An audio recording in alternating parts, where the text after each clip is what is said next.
I am finally back after a few weeks away from YouTube. I had quite a few weeks where the weather has been, still is, it's going to last another week, very rainy and cold, so people weren't leaving the house very much when I was home. And then I got sick over the weekend. So I have accumulated quite a bit of items since then that I will unbox and show you what I made. Let's see, I had bought some oil pastels years ago from Sennelier, and what happened there was that I think I used them once and I never really used them again. I backed them up and then they're in a box down in the basement that I can't really get to until I move. So, so they've been down there for years. And then I purchased a set of Mungyo to try those out a few years ago too, the 48 colored set, and I never used these. I never did. So I pulled them out the other day. I don't know why I found them in a box up here, and I pulled them out and decided to do a still life based on a book I had recently purchased, which I'll go over with you because I really think it's a cool book.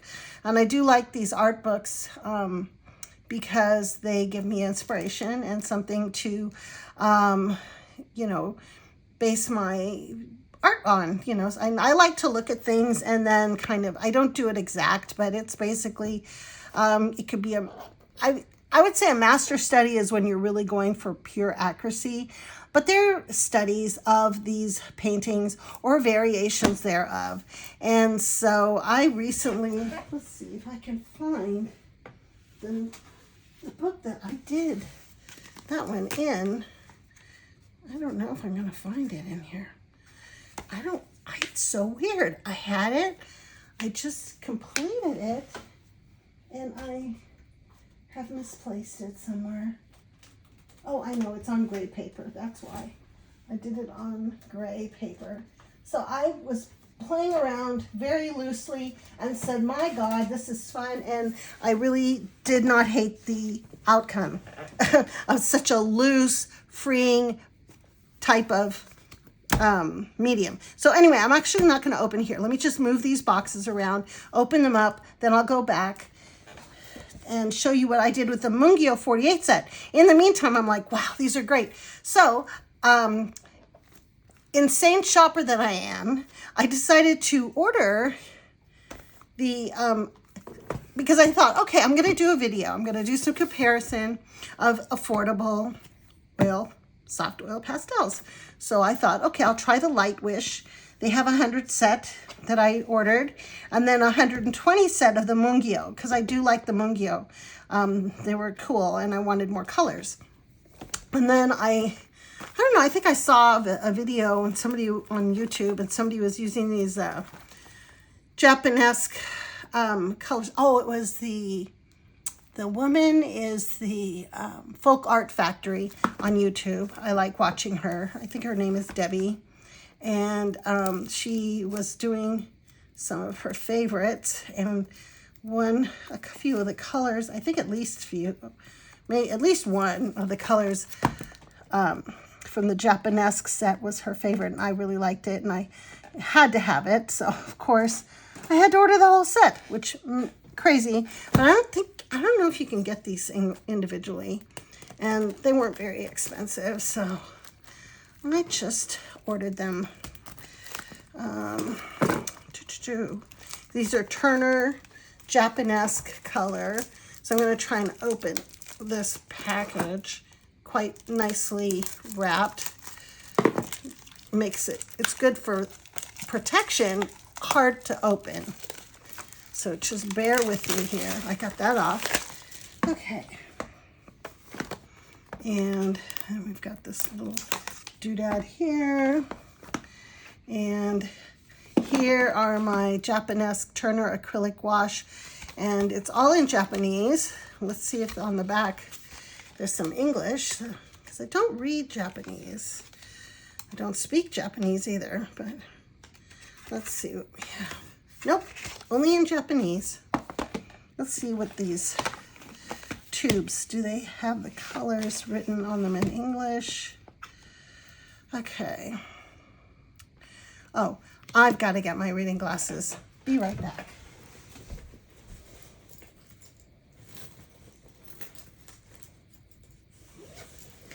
Oh, yes.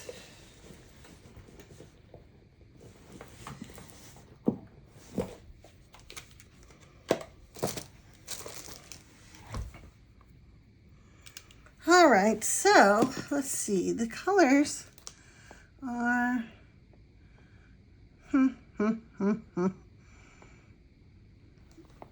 they're all in Japanese. Oh no, jet black blue. Okay, that's, I thought I saw, what color is this one? Deep pink. I think this was the color I wanted. I got the whole set for that. But I wanted to try the Japanesque acrylic gouache because I'm dabbling more and more into mixed media and trying new and wonderful mediums and just playing and having fun, which is really very freeing because right now I'm really not, I'm just not set up to do a lot of big pieces at all, and I'm working a lot, so I'm just not doing anything super serious, but I'm collecting nice pieces, and eventually when I'm ready to have another show or put them online for sale, that'll be cool. So anyway, so I've got these I will try out for everyone. And then I did get these oil pastels by Lightwish. Let me undo the plastic here.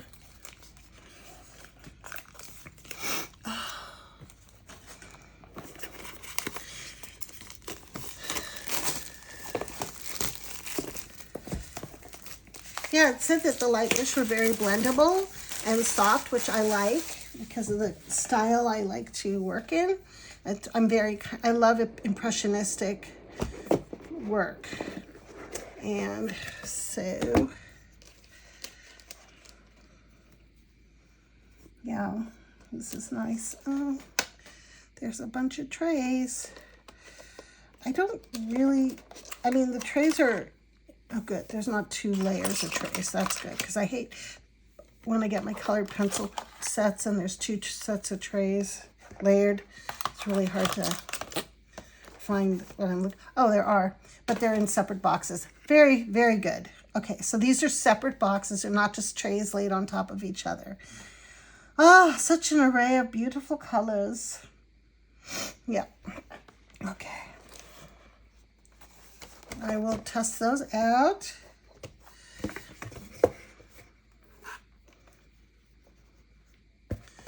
I don't know if I'm going to do all of them swatched out, but we'll see. We'll see how it goes.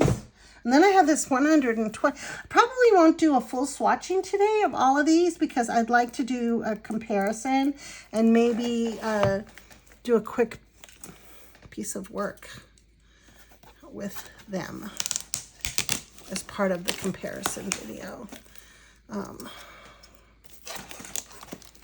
That's my mental plan at the moment.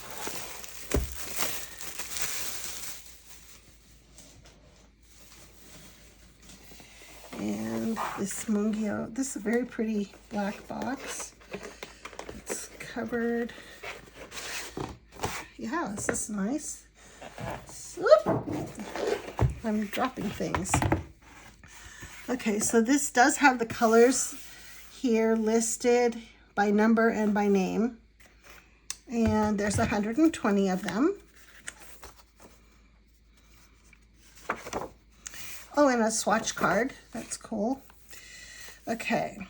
Yeah, I really wanted this set because it had some of the neutrals and the pastels in it. And I like the way that these boxes come out.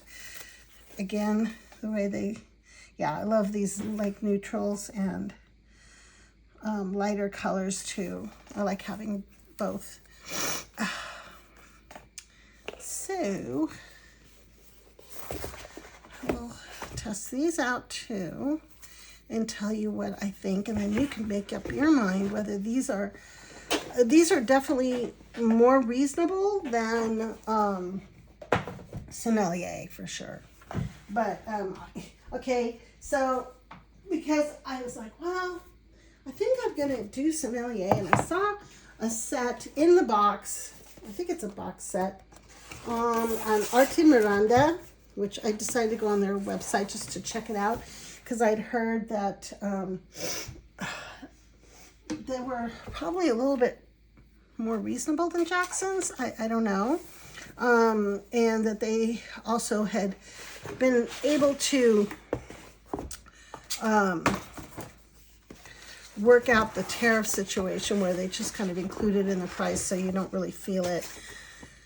You don't get hit with a tariff bill, a customs bill upon delivery, which is not fun. All right, so I ordered the full, I don't know how many colors there are. There are a ton. But it was like almost $100 less than I saw it anywhere else. So I'm like, I have to get this set. I didn't have to, but I did. So, and then I did get these pastel smoothies. I don't know if I'm going to use them because when I did my other piece, I really loved the using these blending sticks. Torchon, I think they're called. But yeah, I like that. And so we'll try different ways of blending. I also ordered, because I had ordered the full set of Prismacolors to try them out. A lot of people like them, and they do have some very nice colors. Definitely not anymore. I think they used to be, from what I hear, they used to be better because they were, when they were made in the U.S. I think now they're nothing against Mexico, but I think that the quality and the type of the way they do the pencils are not quite as good as they used to be. Because I think that, for instance, like on a Prismacolor, you see it's not sealed like all of these other top brands. You know, the Derwent Lightfast, the Caran d'Ache Pablo's closed, ended, and the Caran d'Ache Luminance, they're all closed. And then I have, of course, Holbein, again, all closed.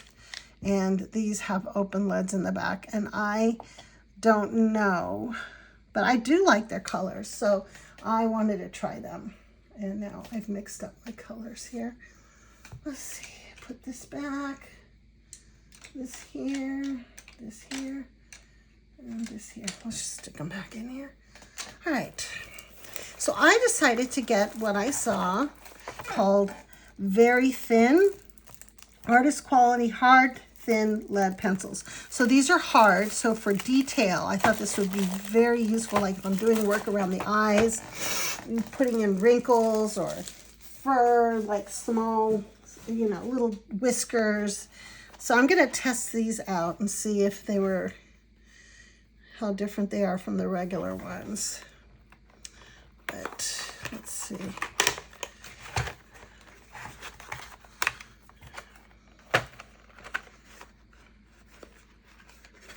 Come on, open up.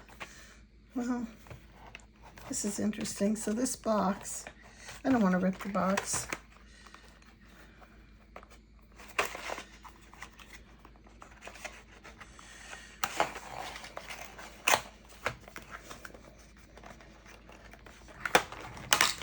Okay.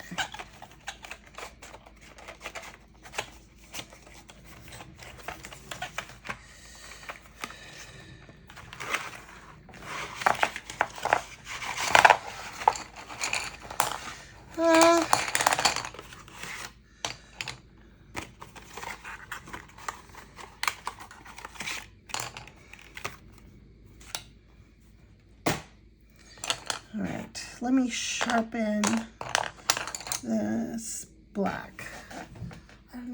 this might be too thin to sharpen on this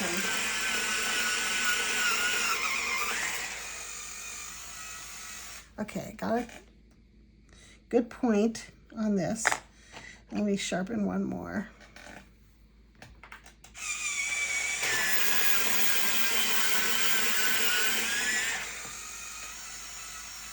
Oops, not quite.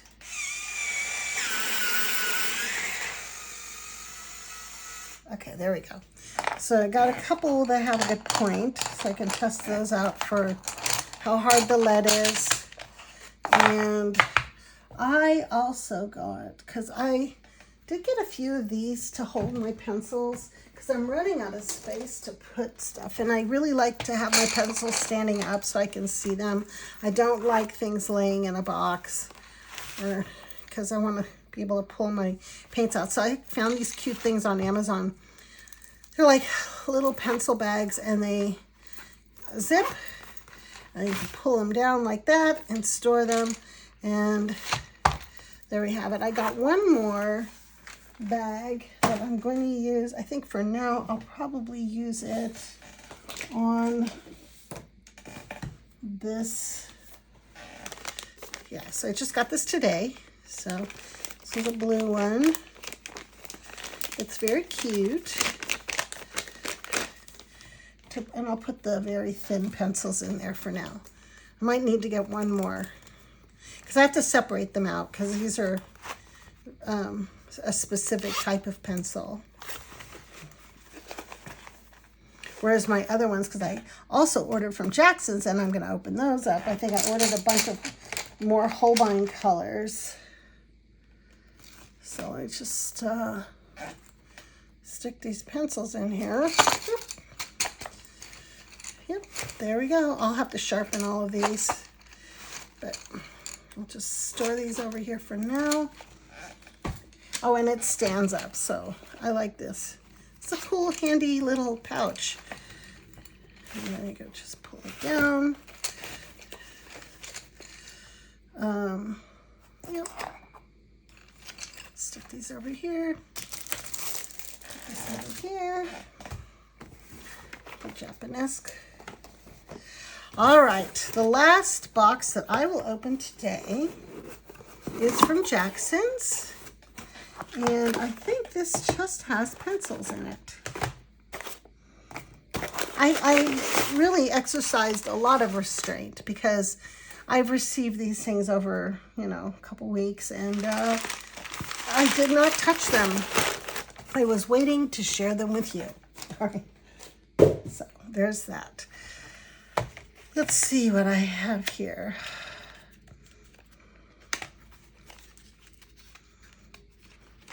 I wonder if these are all, I think these are all Holbeins. Maybe. I'm not sure. Also, I recently bought some Pablos because I wanted to try those, and they were cool. But I really love the color. There's a certain grouping of colors that you cannot find so much in some of the other pencils sets, and I like these Holbein colors. Are very creamy, I think.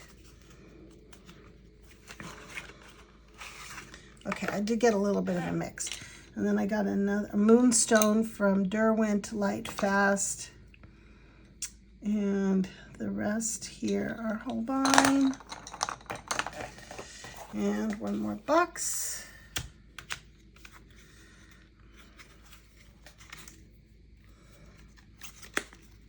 So what I'm going to do is pick out like some colors that I like to use a lot that I will take. I have a little pencil case. I have a big pencil case, but I don't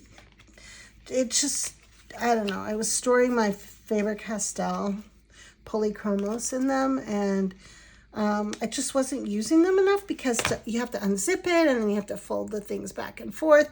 And again, I just prefer to have my pencils readily handy like this, in like standing containers. So these containers that I bought that are fabric that fold down, are pretty practical for me right now because I have these 3 here already, but they're taking up space, and I'm running out of space. And, yeah, and I'm running out of space in the containers because they're hard. So there's the container ones. And then I have I moved my Faber-Castells into these. I think this is a Prismacolor. So I moved some Prismacolor pencils in these and some Faber-Castells. Let me see if this one is the Faber-Castell. Let's check it out. I don't know, probably not. I think these are also Prismacolor. So these 2 are filled with my Prismacolor set. And then this one is with my Polychromos, and I have another big thing of Polychromos. So I better get cracking and make a lot of art. I have an awful lot of art supplies, don't I? But I do use them, and often I'm like looking for a certain color, or I'm doing these tutorials on YouTube where I'm learning how to do really beautiful, more realistic animals. And you do use a lot of pencil, and they do wear down. Okay, so let's see what I got here. I got a Luminance. There goes my mess. Everything fell over. My Luminance Hibiscus Pink. I didn't have that color. Deep Rose from Derwent Lightfast. I didn't have that one. Ultramarine Pink. I didn't have that one. I know I got these because Magnolia season. San Francisco has Magnolia season right now. They're all in bloom. They're so beautiful. And I am obsessed with magnolias. And I did a few sketches of magnolias recently. And I'm like, I want more colors for magnolias. So, different magenta from Holbein. And then this one is a magenta from Derwent Lightfast. And this one was a violet pink. Okay, so I've got all these pencils to try out today. And then I had one extra here. So this one is Holbein Chocolate. I love chocolate brown. It's like a favorite of mine. All right. I better pick up this stuff. I will be back with some paper and get to swatching. All right. Kind of set up here. So this is the piece I did with the Mungyo pastels I dug up. And pretty much, I think you can see it. It's pears in a basket, and I just really love the freeness, and you just, do that and then you blend. I've just always loved kind of blending things. So fun. And I'll show you some of the tricks of the trade here. So we have this torchon, I think it is. It's a blender. And then this sandpaper thing is how I kind of clean it up a little bit. You can use it also to sharpen points on a pencil, but I'm using it right now for this purpose. So I use this. I have a little, what is this called? I don't know, it makes little dots, and you can like add detail or scratch things out with it. I have those little X-Acto knifey things too, but I didn't use that. Oh my goodness, I'm yawning. It's been a long day. So that was, let me see, I think, should I swatch on gray paper? No, this is really good. It's pretty thick. I like it. I will swatch on my Art Creations sketchbook, mixed media.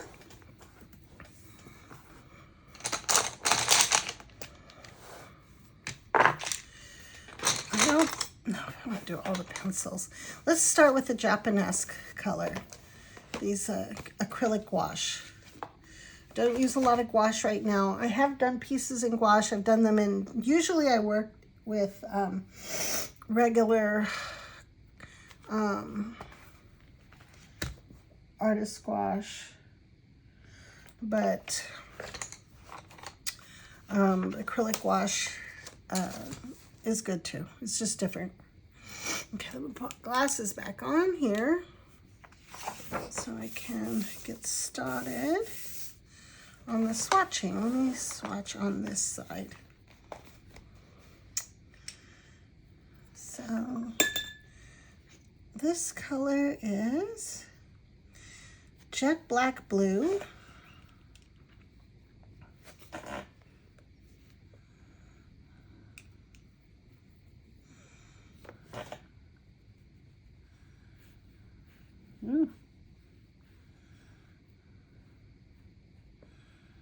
Use it very opaquely, or you can lighten it up some. Remember, with acrylic gouache, once it dries, it's done. You can't re-wet it or anything.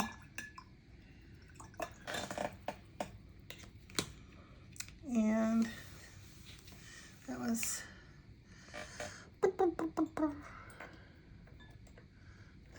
jet black blue. This is Turner.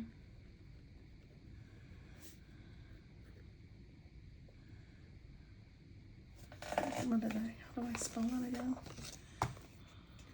Japanesque.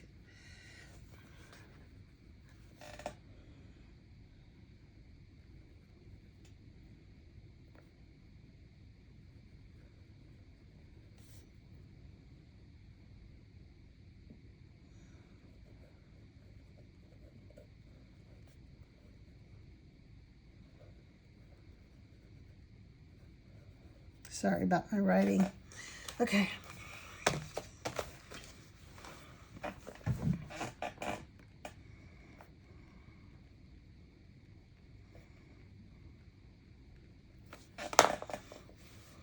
Next color is, oh, it's not jet, it's Japanesque. J for Japanesque. Okay. Never mind. I'm not going to even put that on there. This is dark blue. That's a lot of paint I put in there. Oof.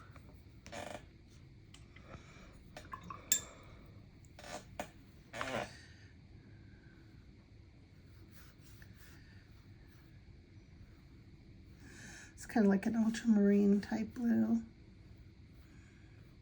Deep.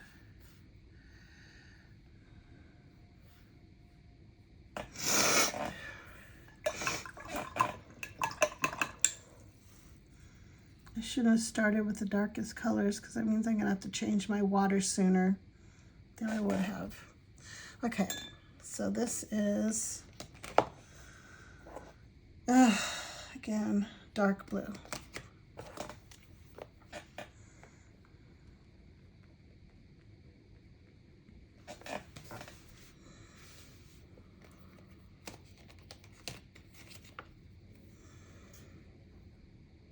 The Japanese brands like Holbein and what is this one I have here? I also found this and I dug it out. I'll do some stuff with it in the future, not today. Holy moly. The Kuretake Gansai Tambi color chart, and this is the original set I bought years ago. Barely used. I've done a couple of things with it. It's nice. But Kuretake, also, they have very nice, their pastel-y colors are pretty good. So yeah, I've noticed that with the Japanese brands, they have, in Holbein, they have really nice muted and pastel colors. And as we're coming into spring, I like that. That's a pretty powdery blue. What is that color called? It's called pale blue.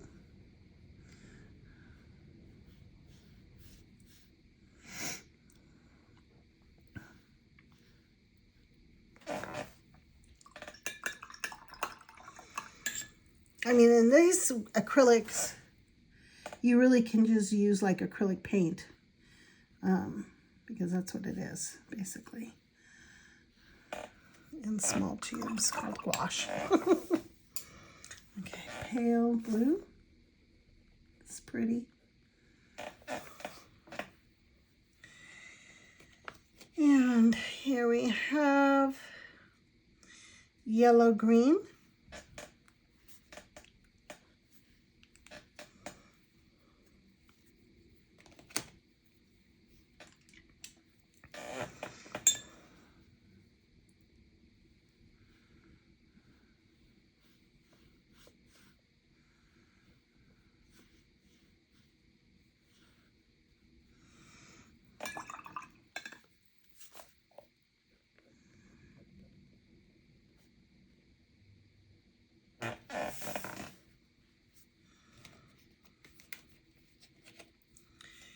And here is pale green.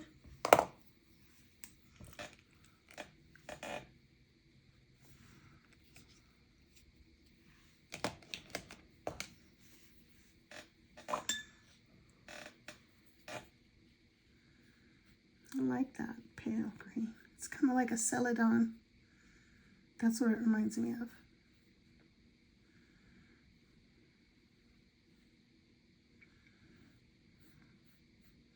And these kind of are like those retro colors, mid-century modern type colors, and I think they're really coming back into style. I know that A Gallo has a whole set of mid-century modern watercolors that are a little bit more opaque, and they have that mod kind of retro look to them. They looked really nice. I haven't bought them. I actually almost did, and then I canceled the order. I don't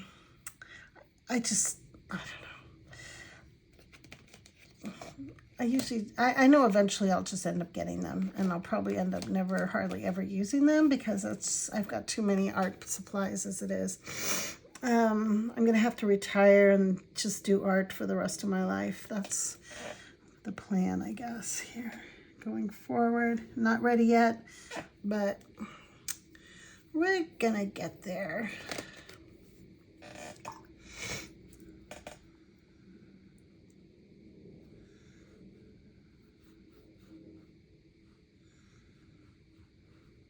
I also want to share at the end a couple of my art books I recently got.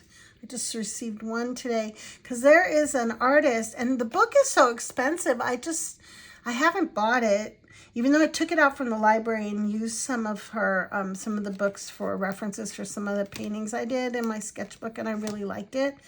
Her name is Mary Phelan, and she was a British artist, and there's something about her style that's similar to like maybe a Matisse. I don't know. It's different. It's hard to explain. I don't know why it's appealing to me. Their pieces are very colorful, I think, and they're not like proportionally correct necessarily, or their aspect's not right, or their, whatever you're supposed to do to make something look correct, she hasn't done on a lot of her still lifes. And yet, and the animals, like, they're not like realistic looking, but they're really, I just find them so appealing to look at. And I guess maybe that's what art is. It's about what gives you joy to look at. And maybe looking at a very wonderful, technically perfect piece gives me joy, which it does. I'm looking here in front of me at this beautiful Edouard Manet still life in this book I have that I'll share with you later. And it's just lovely.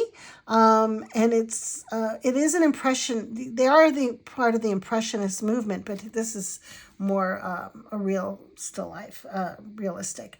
And then these other ones that I had done based on kind of the ideas I got from Mary Feden's, studies that I did. They're not, they're more like, I think, like I said, maybe like a Matisse. And I did get a Matisse book. It came today, so I'll share that with you. Anyway, back to the matters at hand here. This is beige. I get off on these tangents just talking to myself, basically talking to you guys. Pale green. And then this one is, I like this color. It's a red brown. Let's see. This is a nice palette, really. I think that's why I got it, because it had these muted kind of colors, retro type colors in them. And I'm going to have to do some kind of a mod paintings with them, like retro phones, like dial phones, or I don't know, different food cans, signs, I don't know, just whatever I see. I don't really do a lot of painting from my head at all because it doesn't look good. I have a terrible, I don't know if I have a terrible imagination, but I just can't imagine and put on paper anything that is pleasing to me. I really envy people who can do that, who can just, from their imagination, come up with these wonderful paintings or wonderful creative drawings. And I have to have a reference of some kind to look on. Doesn't necessarily mean it's going to look like that, but I need something to refer to when I'm painting. Otherwise, I'm floundering around, unless I'm doing a completely abstract piece with patterns and stuff, and that's fine. But, yeah.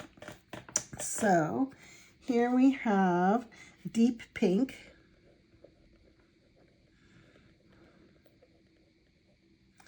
And red brown. And I guess what's funny is it's going to be hard to kind of pin down exactly what my style is because I'm switching it up so much. And maybe that is my style, random. Like my style is no style. My style is whatever suits my fancy at the moment. Deep red. I don't know if any of you can relate to that at all. I guess I think in life in general, I like a lot of change. I don't like just to only do one thing all the time. That's why I've moved and I've changed jobs and I am not afraid of change. And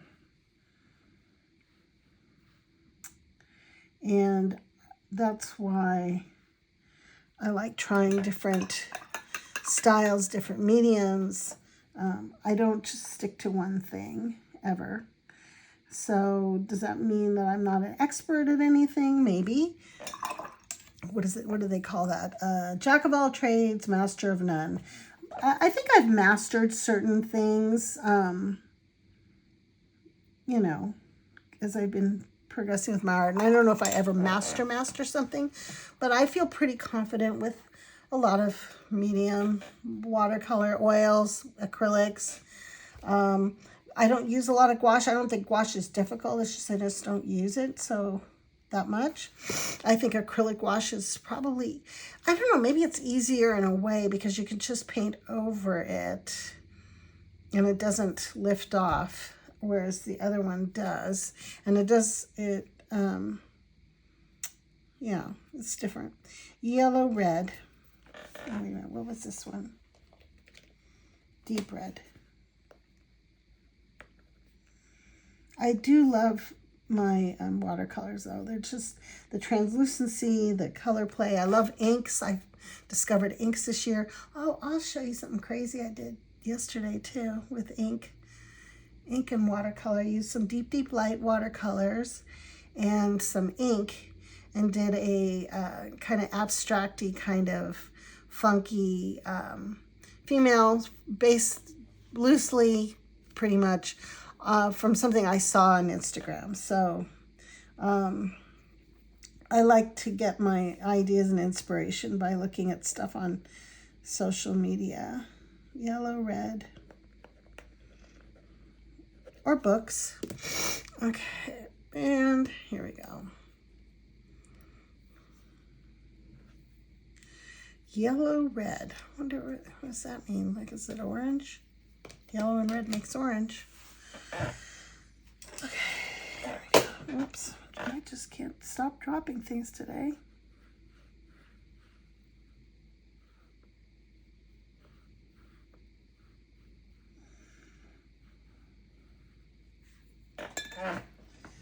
All right, where did I drop? A brush.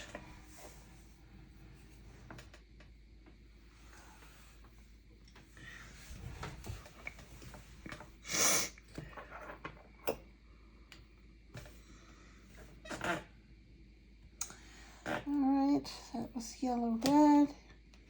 I have just 2 more colors. Pale yellow.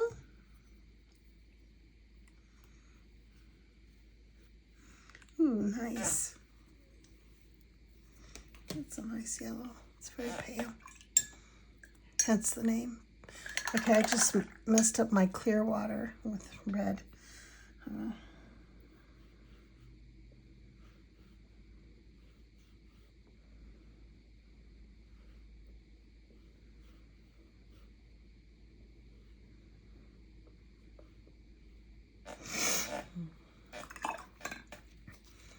I think I could do some really cool Victorian houses with this set.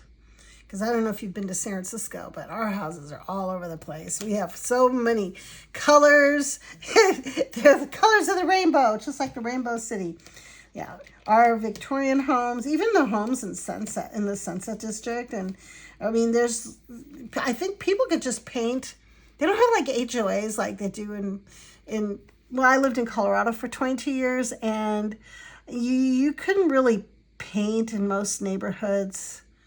Well, I don't know. There's HOAs in a lot of neighborhoods, and you do have to follow, you can't just paint your house pink or red or, yellow or multicolor. But here, honestly, when you drive around, you're going to just see so much color. It's really cool, actually. I wouldn't paint my house those colors, but I don't mind looking at them and painting them. I think that's a lot of fun. I did there's a set of Victorian homes near Alta Plaza, and they're called the Painted Ladies. And I went there one kind of cold day. It got kind of cold. So I actually did a watercolor with a little bit of gouache. This is white. I don't know if you can see that, but it's a white. And I really loved it. And it was pretty much all the Painted Lady tops. Well, not all of them. I think it was just 3. And it is framed and in my office at work. And I'm going to do some more Victorian houses. I think all of these colors are just begging for me to go around, take pictures, because honestly, I do love the idea of plein air painting and working outside, but I just like to have a table. I like to have a chair. I don't want the wind blowing in my face. I did do a lot of plein air in the mountains with watercolor and with oils. Sketching sometimes on Sundays, but they rush. Like, they do this thing where you go in, it's really cool. You meet a bunch of friends, people who are in the sketcher groups. I belong to San Francisco Sketchers. I don't go that often anymore because I have to get up early every morning, so I like to just laze around the house on my weekends in the morning for the most part. So anyway, you go, and then you have your sketchbook, and you just set up wherever, different venues every week. Sometimes it's a hotel, sometimes it's a cafe, sometimes it's in the street painting houses or buildings or restaurants or just whatever suits your fancy. And then what we have is called a throwdown. And so I kind of work slowly. Like it takes me a while to get set up. It's just the way my brain works. So it takes me a while to set up and then figure out what I'm going to do. And then by the time I'm like really get into it and I start drawing or painting, everyone's getting up ready to do the throwdown. I'm like, oh my God, no, I'm not ready. I don't want to have like a throwdown where I show my work and I have to explain what I did because it's not even finished. So that stresses me out. So I don't know. Yeah, I have to go back out there. It's fun. I think sketching quickly is probably a very good practice to work fast and just get stuff down and not, you know, take so long as I do. But, you know, it's just, I just take forever to get, mostly it takes me forever to get started, to get set up, to pull out my paints, to hem and haw. I don't know what I do. Once I get going, I'm okay, but it takes me forever. So I'm always like the last person and not finished with my work. All right, so this one is the Japanesque Color Turner Gouache Set Acrylic, and I really like it. I really like these colors, especially the muted ones. That's a really cool deep red. I think I can make some really nice things with this. So I'm excited about this. I'm happy about this. Maybe you want to try it. I don't think it was that much. I don't know. You should go check it out. But I got mine.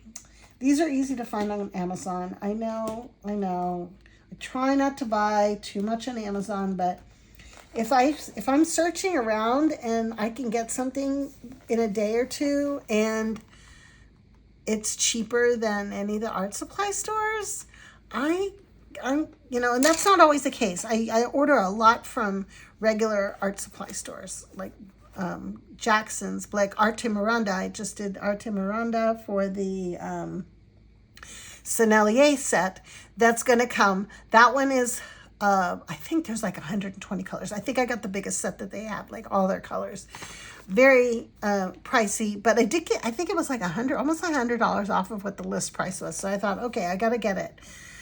And because I am going to explore more with these oil pastels. I have soft pastels.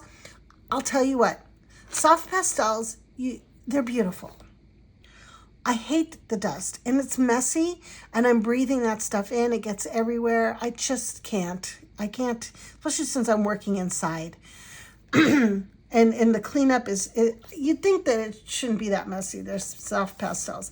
I did get these pan pastels. I haven't really used them much. Recently I bought a bunch of colors. I think I did do swatching of those. I think as I'm going to stop buying, I'm going to start going back into the supplies that I've purchased and unboxed and swatched and decide that I'm going to do a project with each thing. And maybe that'll be like a series of videos that I do going forward. All right, so let's see here. I have these. I don't even know why I ordered these pastel smoothies. I don't know if they would work very well. We'll see. Because these oil pastels, I think this is more for, not for oil. This wouldn't work that well for oil pastels. This seems more like it would work, brushes would work better on soft pastels. And since I have the pan pastels, I think I could use it for that. So I'm not going to take these out today. All right. The book I bought today that arrived, I have a few art books I'm going to share with you, actually. I'm going to move this over and this, and then I'll go back and do some pencil swatching. So I ordered these books recently. This one was from like a used, like thrift books or aid books. It's like a used bookstore online. I like to get my art books that way because then they're quite a bit less expensive. And I'm going to bend and move them. They don't have to be perfect. I'm not using them for display. They're for my actual use. Let me go grab the other books. I'll be right back.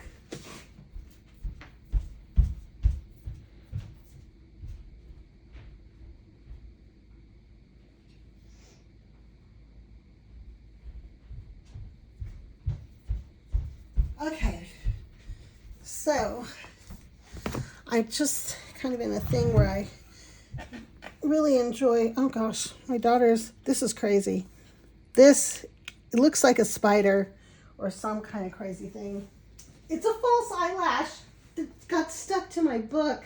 Holy moly. Ew. Sticky. It's like, what is that? These things.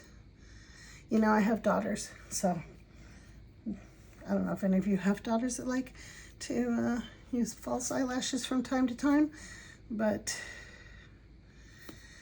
I find them sometimes stuck to the weirdest things. So, oh my gosh. Okay, I gotta pause and wash my hands. All right. So I haven't actually taken a very close look at these books yet. They arrived and put them to the side and kind of forgot about them. But I did get them in the last few weeks. So, all right, this one is called, let me put my glasses on. At Home with the Impressionists, Masterpieces of French Still Life Painting. So I like the cover, minus the false eyelash.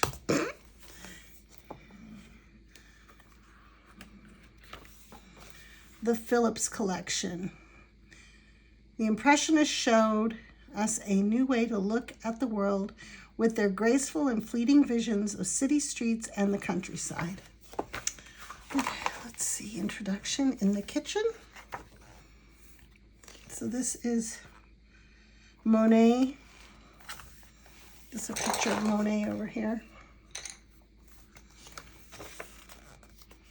Okay.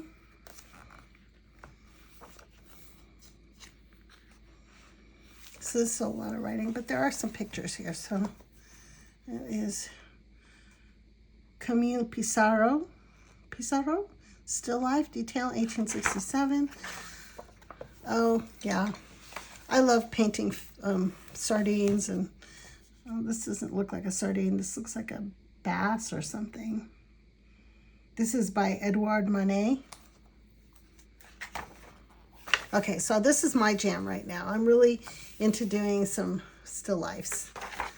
Oh, this is cool. Look at this asparagus. I've done asparagus, but a little bit more realistic, I guess. And these are oils.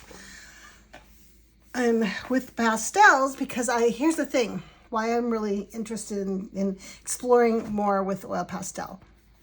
Originally, yes, I started with watercolor years ago. Then I went to oil paints, and I was primarily an oil painter.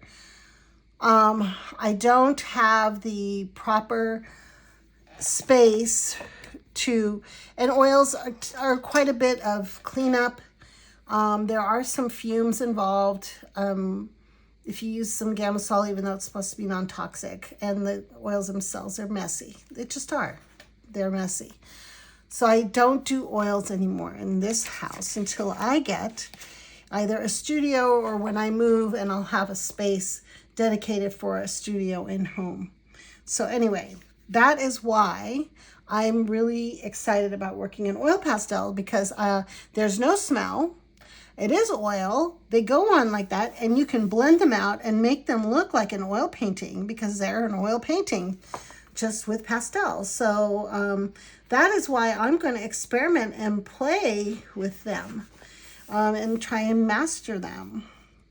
And it's going to be more of a very impressionistic type, because I've gotten soft oil pastels, because I like the idea of blending and mixing. Onions. Yeah, this is a cool book. I like it. Look at these oysters. So this is inspiration for me. This book is the Phillips Collection Universe, At Home with the Impressionists, Masterpieces of French Still Life Painting. I don't know if before I post, if I'm going to get everything down. I think I'll post the titles and authors or publishers of these books in my comments. And maybe just basic information on the sets that I bought, but I'm not going to like list every colored pencil that I have today. That's a lot of typing. And we'll just delay my posting. All right, I think I dropped more than one pencil, but I can't find it right now. Now this book is called Chardonnay. Let's see what's inside. Oh, very nice. Now let me see. Chardonnay. This must be Paris Galeries Nationale, Royal Academy of Arts, the Metropolitan Museum of Art. So this must have been a book that they put out for this artist. The last great exhibition of the work of the 18th century French artist Jean-Simeon Chardin took place in 1979, a celebration of the bicentenary of his death. Okay, so this looks like it is a book based on this exhibit and the paintings in that exhibit. And oh wow, is this his self-portrait? Oh, he looks so interesting.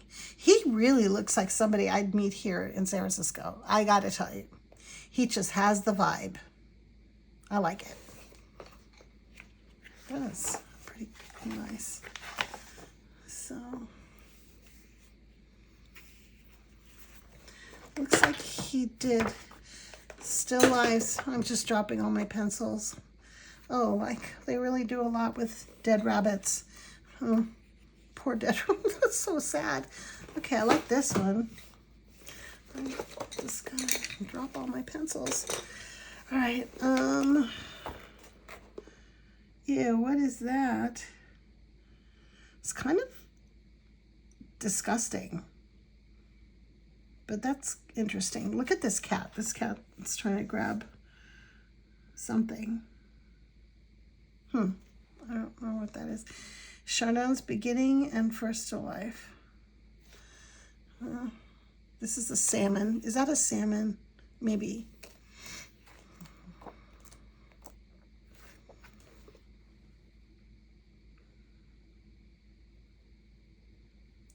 This is really kind of grotesque.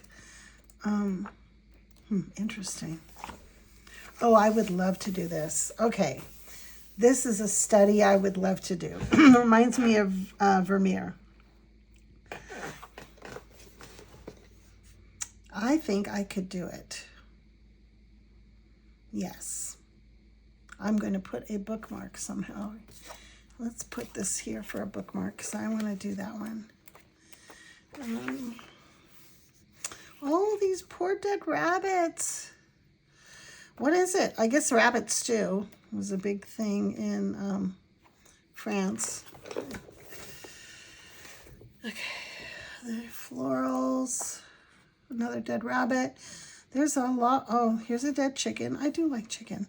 A pear. I love doing pears. Pears are very colorful. Oh, look at these melons. Okay, so I need to go get a bookmark of some more bookmarks, so that I can save the spaces. Oh, let's see, I have some tabs. I'll be right back. Okay, so if you've been watching me for a while, you know I love books. I love to read books. So I have these tabs. In fact, tomorrow night at work, I run a book club, and we are meeting. We are currently reading The Heaven and Earth Grocery Store by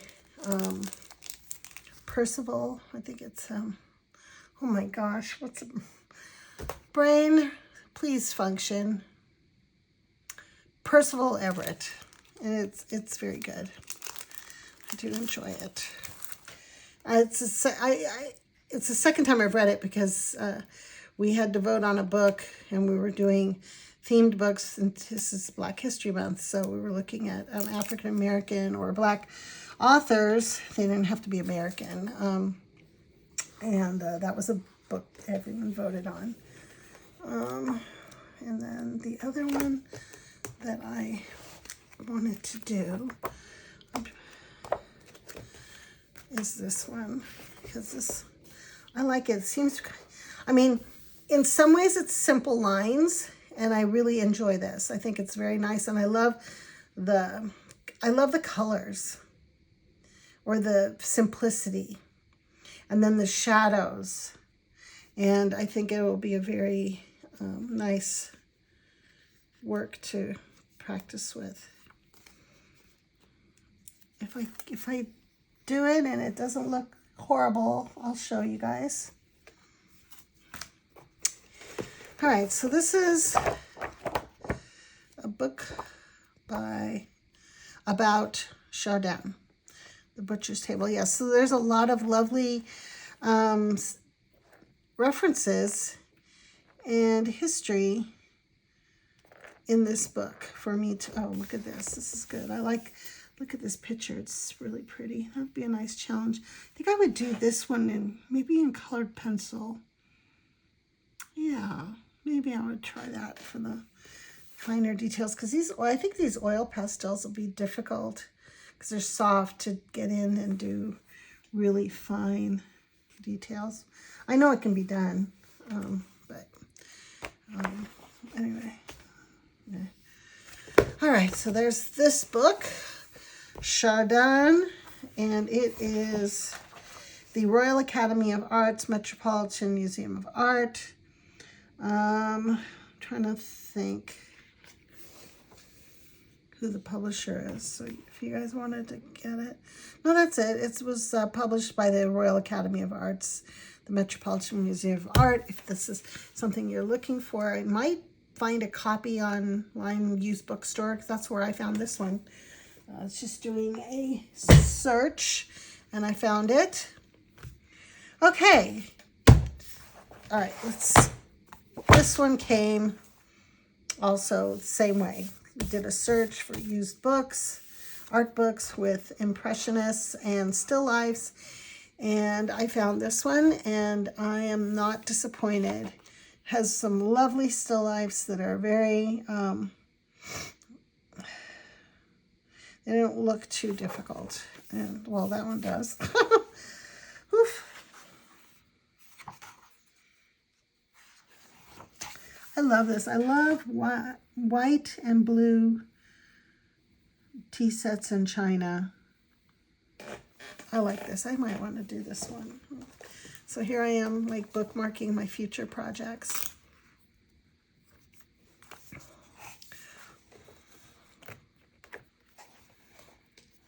What is that?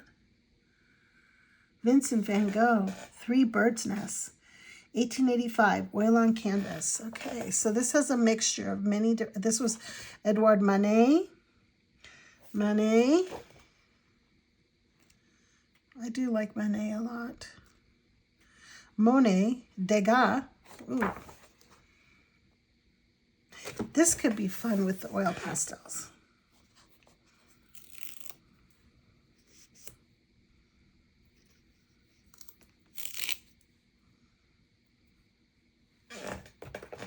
With the hats. Colorful.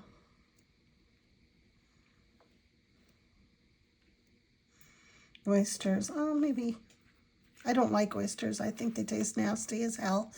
Any which way, everybody's like, oh, you haven't tried them this way. You've got to try the oysters this way. Like, I've been to restaurants and out with people. My dad was a oyster aficionado. He was from New Orleans. Ew. First of all, oysters on the half shell. Forget about it. Disgusting.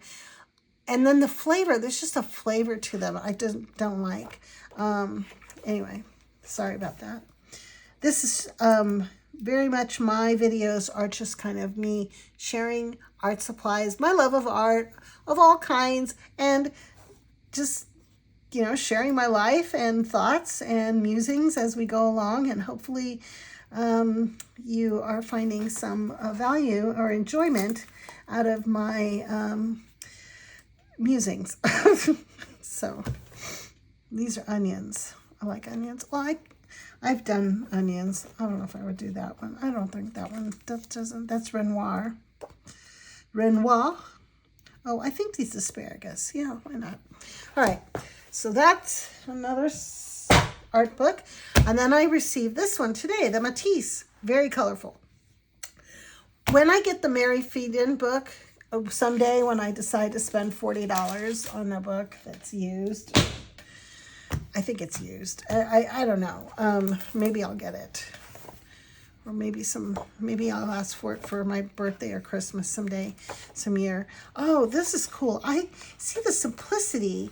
You see what I mean? That these are not proportionately correct, right? They're not the right aspect necessarily, like for here. But they're super interesting, super colorful. I love the compositions. So there's just a whole other style and a freedom to express. And I don't know if it's, the more I do art, and I notice that with a lot of different artists, they start off kind of being more classical and drawing within the lines. And then, like, you know, what's his name? Picasso. He just went off the rails later. Yep.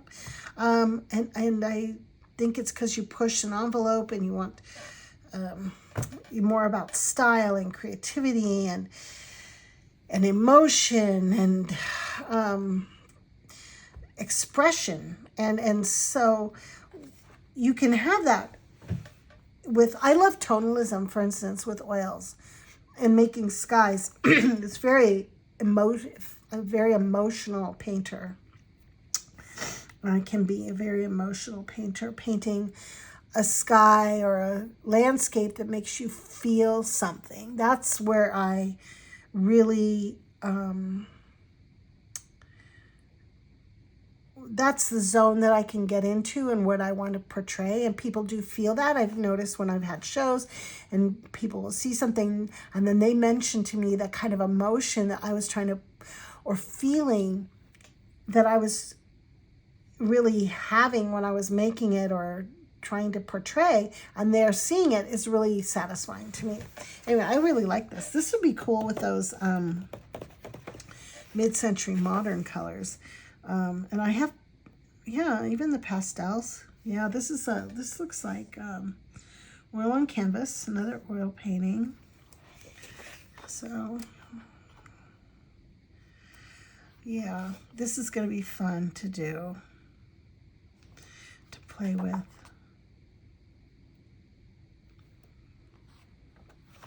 See, so, you know, before, if I would have painted a portrait or a figure and it looked like this, you know, I would have said, ooh, no, that's a fail for me. But look at this. This is called the Algerian Woman. It's an oil on canvas, and it's wonderful. I think if I had done something like this years ago, I would have just said, oh my God, I have absolutely no skill whatsoever. But the fact is that there's such good artists that they can break all the rules and make a wonderful, wonderful piece of art. And that's kind of where I'm kind of heading towards currently. And I go back and forth, but anyway, whatever. Maybe it's because I'm a Libra and I just am very wishy-washy, so I can't settle on one style. Yeah. So this is a nice book. This is Matisse, Volkmar Essers, and it's published by Taschen, T-A-S-C-H-E-N. And I saw these originally, these Taschen books, and they were only showing me them in British British pounds. And I'm like, well, I cannot buy on this site because they're not selling to the United States. So I actually did a search for U.S. Taschen, T-A-S-C-H-E-N, and they do publish a lot of really nice art books. So, oh, I like this. You know, this chair. I love the colors of the wallpaper. Marking that. Okay, so this is my exploration of some of my art books that I just got. A lot to inspire me because I'm looking for inspiration. Sometimes, not sometimes, but quite often I feel like I'm in a block. I don't know what I want to paint, so I don't do anything. And that is definitely not where I want to go with my practice right now. I need to work on something every day. That's really my goal, whether it's in my art journal, visual journal, swatching, putting things on paper, crazy stuff. Let me see if I can find this piece I did yesterday. Where did it go? I just had it. Interesting. Well, oh my gosh. How can I lose things that are just right in front of me?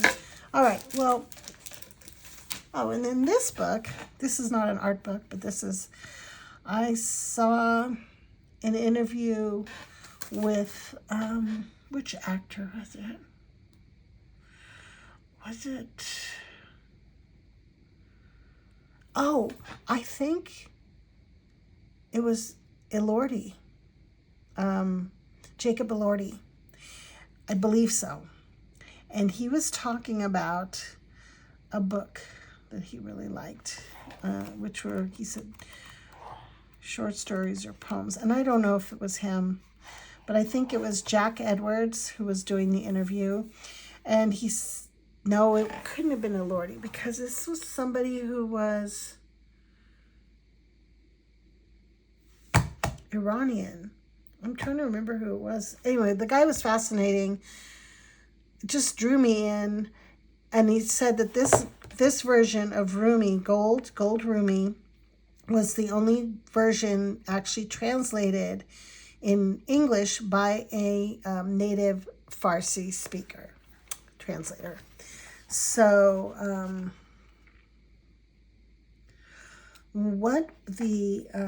there was a line that he quoted that was just beautiful. And I wrote it in my art journal. And then it says, when I am not. And when I'm not, I am. Mic drop for me. That really touched me, if you think about it. Anyway, that's something to meditate on. The nature of who we are. That bigger part of the universe. The letting go of ego. Anyway, Rumi. Another book I just got. Okay, enough of that. If you're still with me after all of that, I am going to swatch out. What was I going to do? I was going to do a comparison of some of the pastels between the Lightwish and the Mungyo. Back on track. So I'm going to...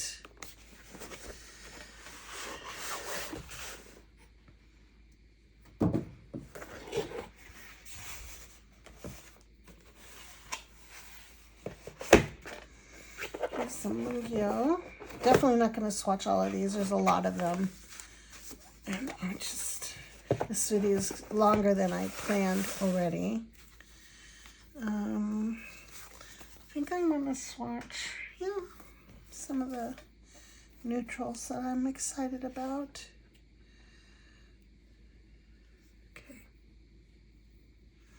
This is a color called what? What are you called? Gray pink.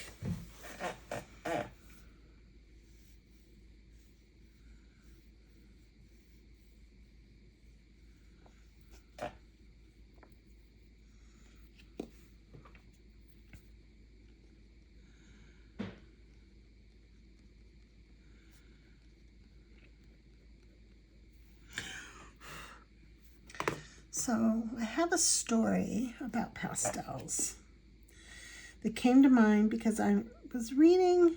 So I bought these pastels, and then I was reading a book I just started called The Women by Kristen Hanna. I don't know if any of you have read that. I just started it, and I think I'm going to really like it. But it reminded me, because my era, I was born in the 60s. I was about 9 or 10, I think, around that, 9, 10, or 11. And it was a Christmas, and the Christmas, this particular one, my dad, who had been in the Air Force during the Korean War, that Christmas was strange, and I'll never forget it. I was the oldest, and I was his little sidekick, and we went in the car. Christmas for me as a kid was like, oh, it's all about the presents and me, basically. It's a me thing. And giving. Giving is wonderful. But as a child, you get a lot. We got a lot of presents. I didn't do a whole lot of giving at that point in my life. Maybe. I don't know.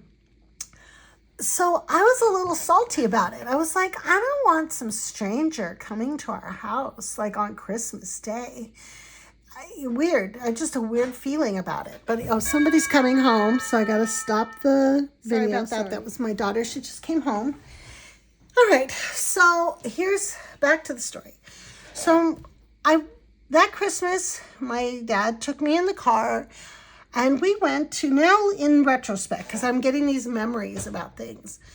He took me in the car, and we went to what I think now was a military hospital. And I didn't know anything about war, really. I didn't know anything about PTSD or all the trauma that our soldiers went through during Vietnam.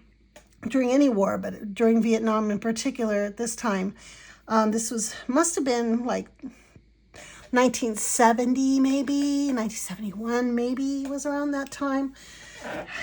And this particular person, gentleman, I think had come back from the war with a lot of emotional trauma, and had, I guess he had a wife and children, young children, and I guess they were no longer together because he was spending his Christmas with us because he really didn't have anyone to spend Christmas with.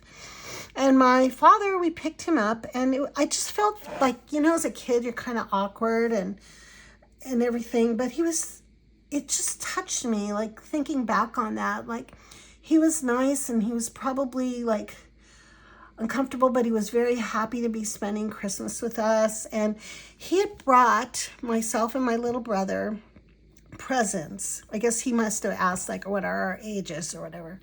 So I'll never forget that present. I got so many wonderful presents over the years from my family. And other than my Easy Bake Oven and a life-size doll, I can't really remember what all that was. Like all those years of presents. But this particular gift really stuck with me. He didn't know who we were. He probably found out, this girl, and she's probably 10 or whatever. What would she like? And it was my first set of oil pastels. It was a little set of oil pastels, and also little, like those old-fashioned, it was an alarm clock, but it was gold, and it used to fold over, and you'd fold it up. And I don't know if any of you remember that, if any of you were born back then, but they had these gold, alarm clocks. You would wind them up, And so I got this beautiful like gold alarm clock and these pastels, which I really wasn't doing, like I didn't know what to do with them much. I really wonder if I still have them somewhere in the basement, because I'm back at living temporarily in the house I grew up in. But it's interesting that I started this book called The Women, which takes place during Vietnam. It's about nurses during the Vietnam War. During the same period, kind of got really interested all of a sudden and went looking for pastels out of the blue. And then the thought of this memory of this Christmas where this gentleman who was by himself on Christmas, missing his family, spending it with a stranger's family, and myself feeling kind of selfish, you know, about it, and maybe not being as nice. Or I don't know if I was mean. I was maybe a little quiet or something. I just felt a little awkward. But thinking back, I mean, my dad did a nice thing, and I don't know, just as a memory, it really sticks with me. It makes me a little emotional just thinking about it. And you know, he was probably a young man. I don't know, he might still be alive somewhere. I don't even know his name. We only met him that one time, and I don't know if my father kept in touch with him over the years. But anyway, that was a memory, and sometimes things are coming together, and I don't know, that was because that was the first set of oil pastels I ever got, and I got it from this gentleman, and that's why I brought up this story today. So so if you're still with me, here I am talking about random things. So this is gray pink and rose brown. Let me do rose brown. And let me see how these blend. They really blend so nicely. And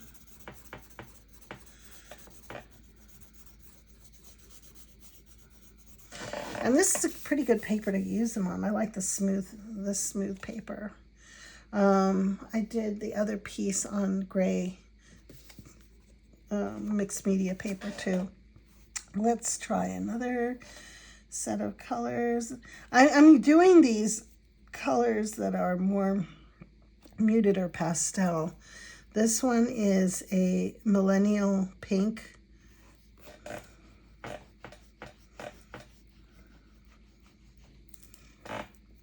And this color is tea rose.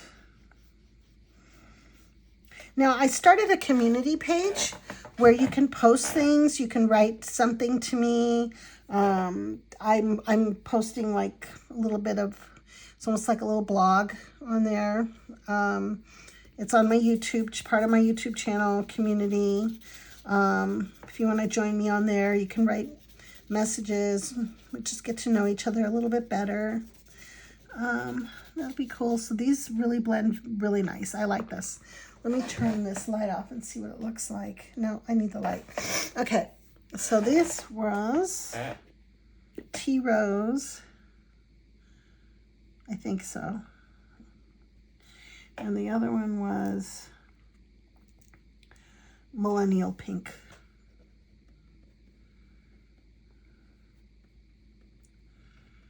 Okay, so those are two colors here from the Mungyo. And this is a large set. So this set, I think, has all their colors. And the reason I went for the big one was because this included those muted grayed down tones that I really like, these neutral tones a lot. Let's do this here, which is Aero Green.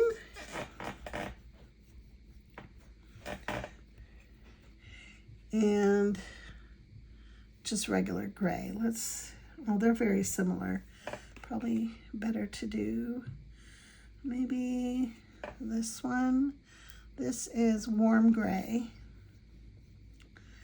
Okay, let's get, I'm not gonna write it down. I don't know if you can get these open stock anywhere. I don't know. No, I don't think any of our art stores carry Mungyo open stock here, but I could be wrong. So I bought the whole set so I could get these colors. Let's try this. And let's go with this green. This is a chartreuse green.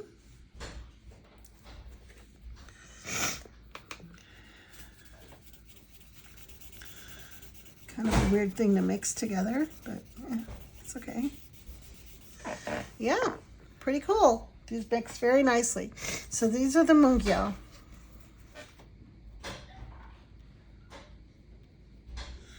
And I think for a more reasonably priced oil pastel, these are very nice. I really think they are a decent set. I think these are professional.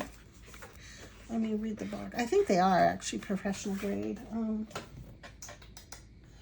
Where's the bottom of the box? Okay. Where's the top of the box? What did I just do here? Yes.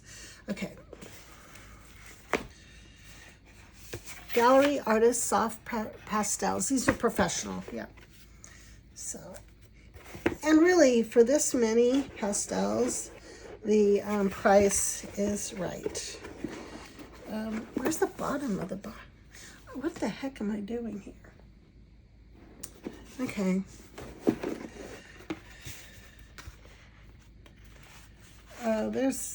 I must have put the side of a part of this box to the side and I can't find it now.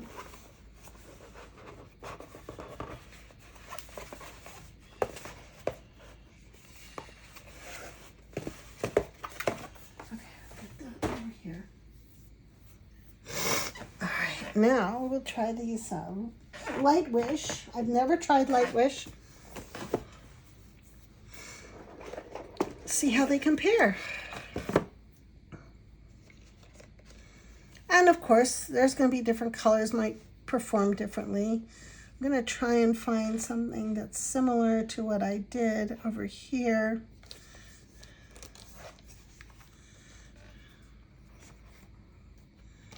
Okay, well, they're different colors, so let's see. Let me see. Ooh, these are really soft. Ooh, these are super soft. Creamy, creamy.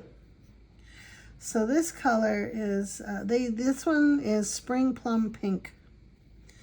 Okay, this goes on like smooth butter. And let's mix it with this other color up here. This color is Embers Red.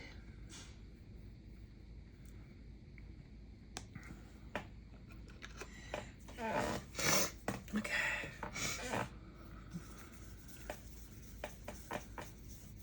Super blendy.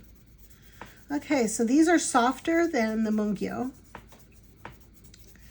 and blend really easily.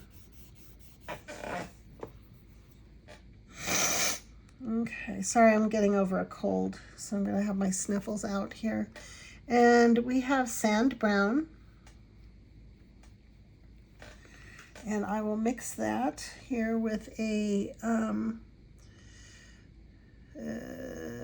let's see,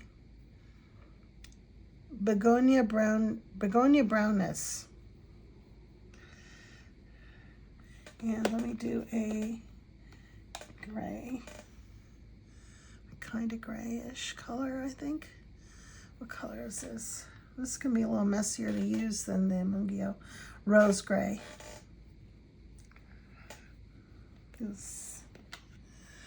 And then I'm gonna do three. This one is a light pink.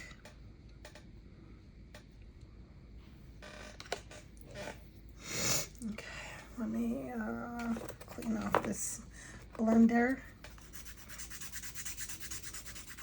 And then I'm gonna end this video here. I'll have to come back and do another video with all my pencils and maybe do a demo with like some artwork or something. But this video is longer than I had planned. But I did have a lot of things that I wanted to share today. I'm mixing these colors, and there's some kind of black on this blending stick that's ruining the whole effect, and I apologize. Let me actually go in, scrabble that out.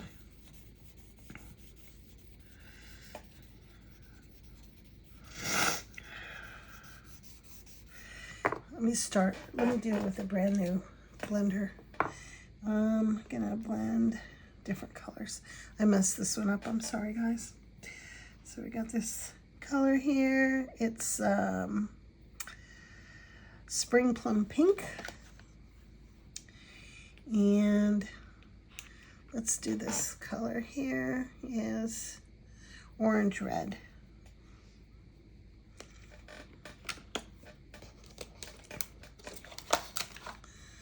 There's more colors. Yeah, let me do a bluish here. Ooh, this is pretty. This is Clearwater Green. And this color is what does this say?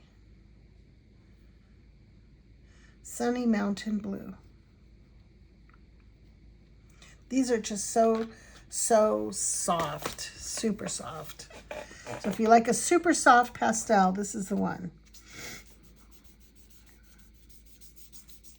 Wait, this is too pointy. Okay.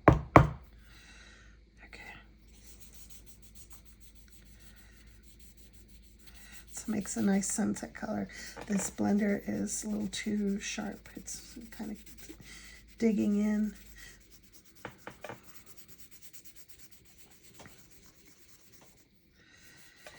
I don't like to blend with my fingers. I guess I could try this one.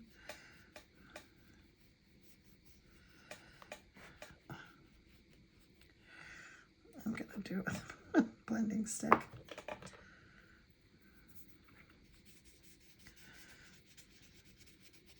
Maybe a Q-tip would work really well with this. Or just clean off my blender thing between colors would be smart too.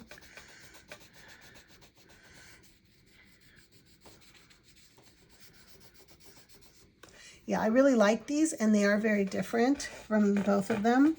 I mean, they're very different, so you could, depending on what you're working on, use different effects. This one you could probably get more detail out of. This one you could do a lot of detail if you wanted to scratch in some detail, like some design work with a little tool. I had a tool over here somewhere. Here it is.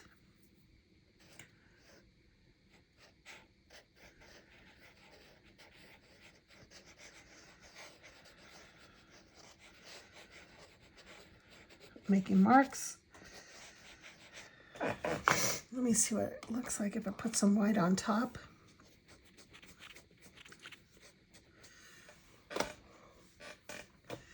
And blend that out. Did it get rid of my marks? Kind of. Yeah, it did. Okay, well, let's do some more marking here.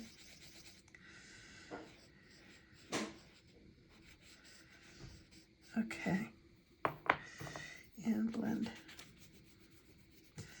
All right, well, I think that's it for today.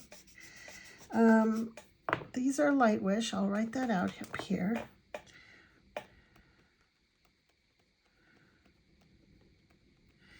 And then when my Sennelier pastels come in, I will kind of do comparison with all of the ones that I have here and decide, is Sennelier worth the money?